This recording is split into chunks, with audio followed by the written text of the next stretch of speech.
আমরা জানি অহংকারী না হয়ে উঠি ভাই।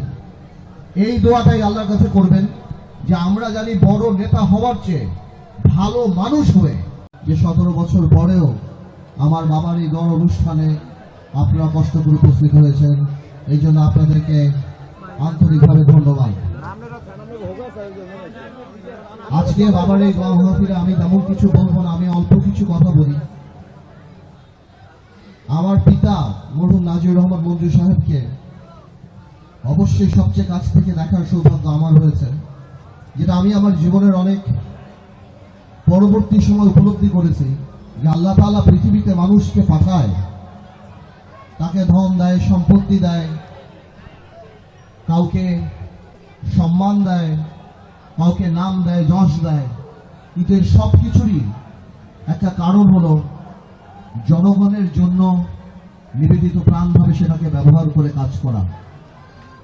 আমি আল্লাহর কাছে সন্তুষ্ট জানাই যে আমার বাবাকে অনেক জীবনের প্রথম দিক থেকেই আমার বাবা একটু উপলব্ধি করেছেন যে অর্থ, টাকা পয়সা, সম্মান, দায়িত্ব, ক্ষমতা, খ্যাতি এই সব কিছু মানুষের জন্য দেওয়ার জন্যই।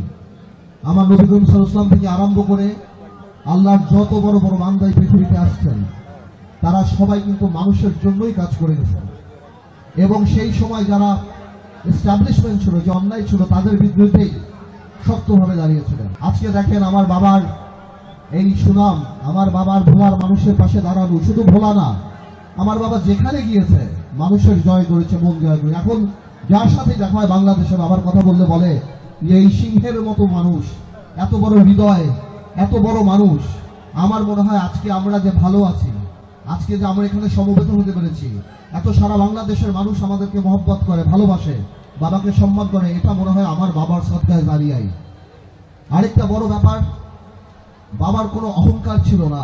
বাবা সাধারণ মানুষের সাথে এমন ভাবে মিশত, এমন ভাবে থাকতো, সে যেই হোক। আমরা যখন ঢাকাতে ইফতার করতাম, আমাদের সাথে বাবা ইফতার করতো না, নিচে যে যারা বাসায় কাজ করে তাদের সাথে বসে আমি দেখতাম বাবা ইফতার করতেন। আপনারা দোয়া করবেন। আমরা রাজনীতিতে অনেক কষ্ট করেছি গত 17 বছর, 20 বছর। আগামীতে ইনশাআল্লাহ আমাদের একটা সুদিন আসার আল্লাহ যদি চায় সম্ভাবনা আছে। আমরা জানি অহংকারী না হয়ে উঠি ভাই।